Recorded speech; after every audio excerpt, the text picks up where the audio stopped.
Welcome to the show, everybody. I'm Dangerous Zygos, CEO of Currency Development, joined today by DJ Universe, Calvin Blingwell, and Dandy Market.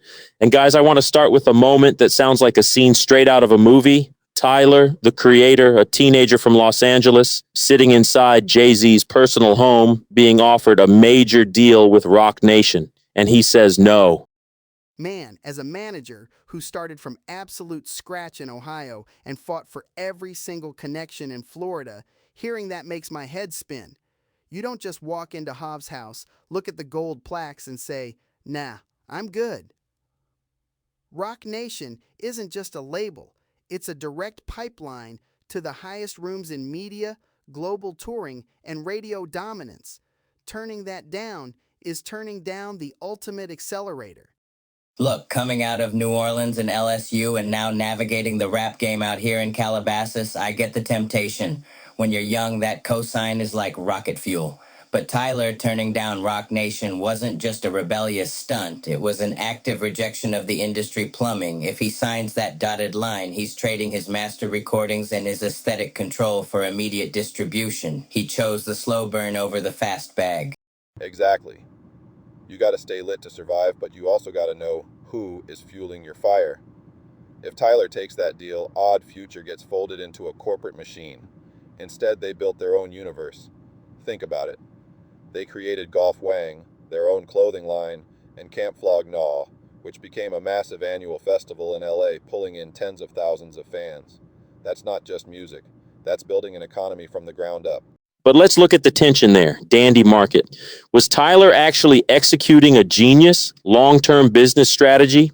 Or was he just a self-admitted control freak who couldn't stand the idea of anyone telling him what to do? Sometimes making the right bet for the wrong reasons looks like brilliant foresight and hindsight, but it's really just stubbornness. That's a real distinction. If you're a control freak and you don't have the work ethic to back it up, you just end up broke and obscure. Tyler had the work ethic to turn his stubbornness into leverage. He didn't just want to be an artist.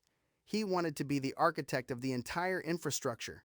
Let's break down the actual math here because as a business management major, this is where the romance of independence gets real. In a typical major label deal, once the label takes their cut and you pay your managers, lawyers, and agents, an artist might keep only 20 to 35 cents of every dollar earned in their first few years. But if you control your own infrastructure as an independent artist, you can walk away with roughly 65 cents on the dollar. 65 cents compared to 20 cents over a 10-year career, that difference is staggering.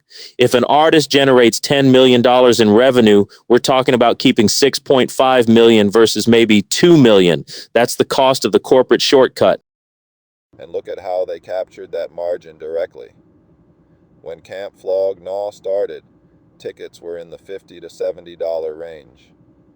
They weren't charging crazy prices, but because they owned the festival, they kept the lion's share of the ticket revenue, the food and beverage sales, and the merchandise. Compare that to playing a slot at a major festival where you get a flat performance fee, and the promoter keeps the rest. Man, the merchandise is where the real robbery happens in major deals.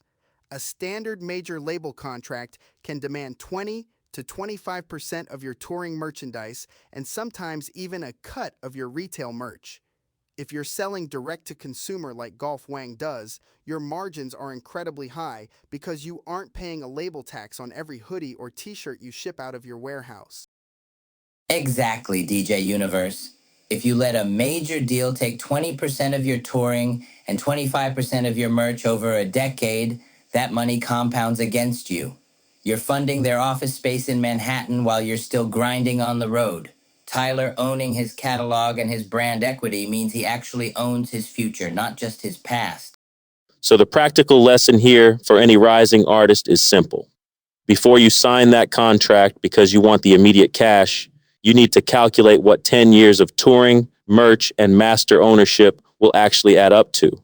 But let's be entirely honest to close this out. Tyler's move only worked because Odd Future already had a fanatical, hyper-engaged fan base and a relentless digital hustle.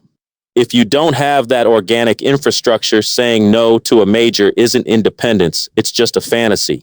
Real talk. You gotta have the engine before you refuse the fuel. Keep it lit, keep it independent, but keep it real. Do the math before you sign. We'll see y'all next time.